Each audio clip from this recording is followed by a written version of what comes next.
Hi guys, how are you? Welcome back. Let's do another video, and I'm going to change the format here a little bit, and I'm going to make some of these videos that I post on Twitter or X, whatever the fuck they call it, okay? And I'm going to kind of give you a little bit more color on it, all right, for you guys on YouTube.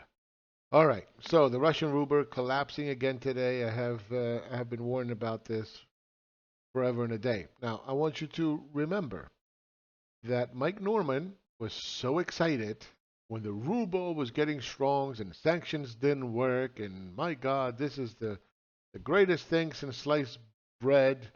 The ruble is the strongest currency in the world right now. Chew on that for a while. This was on April 28th, 2022. All right. This is the same guy that told you to buy the Turkish lira. Okay? These are MMT guys. So, what happens as soon as the war happened? Okay, as soon as it occurred, um, the imports kind of went down. Okay, but the oil money was coming in. So what happens is your reserves for Russia reserves went up. When those reserves go up, what happens to the currency? Right, the currency strengthens.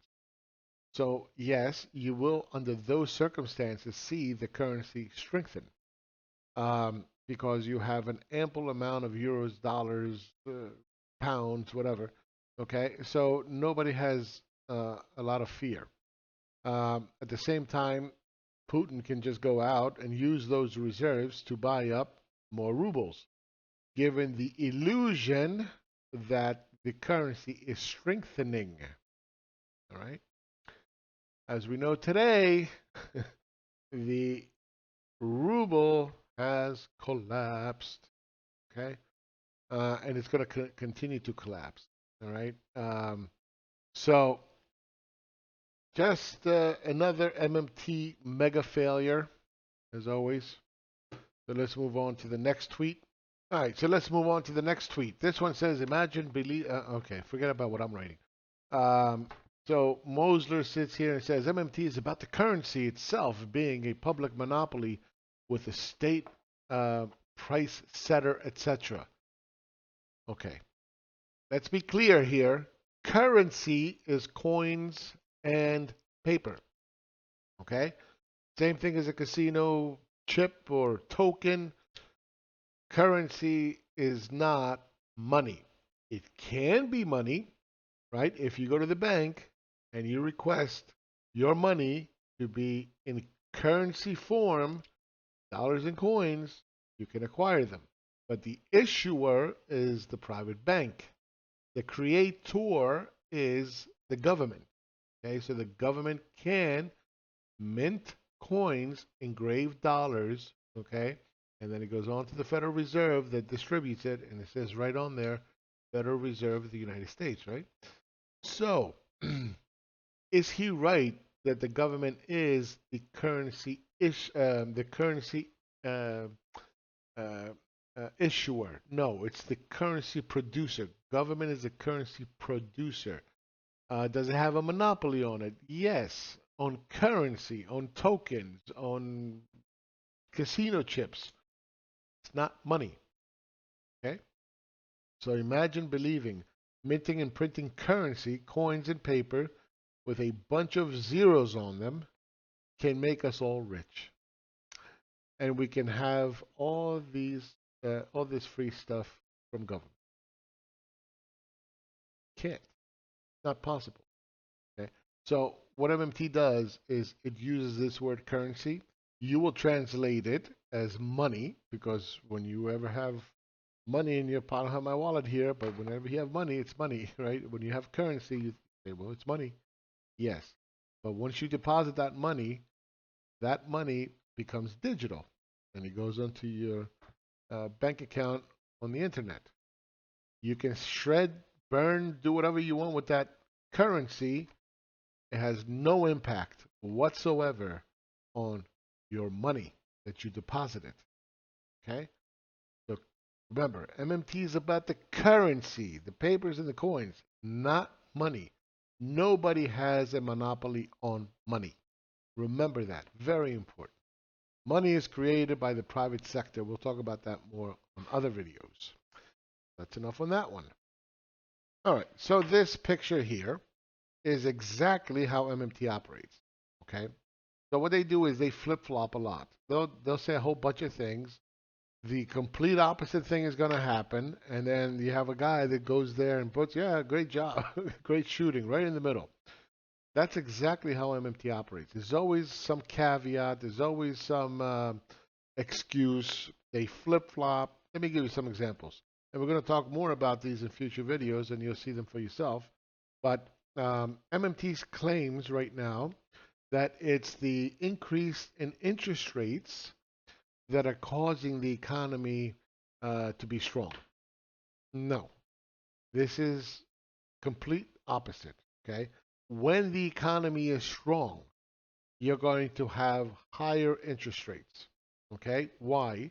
Because the economy is overheating. So what they're trying to do is the Federal Reserve, what they're trying to do is limit the amount of private sector money creation by raising interest rates. So they want you to save more, and they want you to make it more expensive for you to borrow.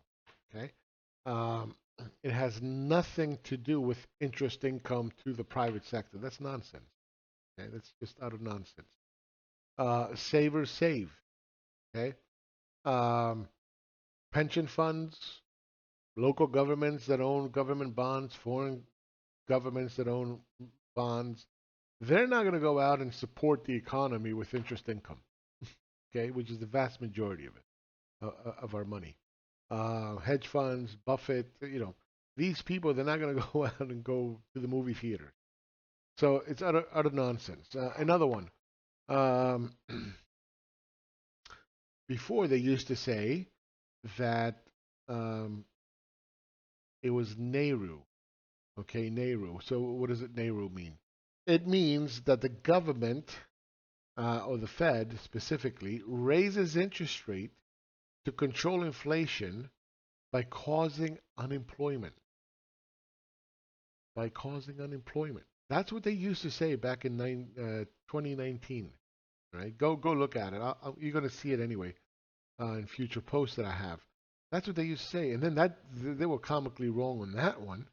And now they're like, oh wait, wait, interest income. Yeah, that's a deficit. We'll just say that higher rates support the economy. So they completely flip-flopped. Right? I'll give you another example.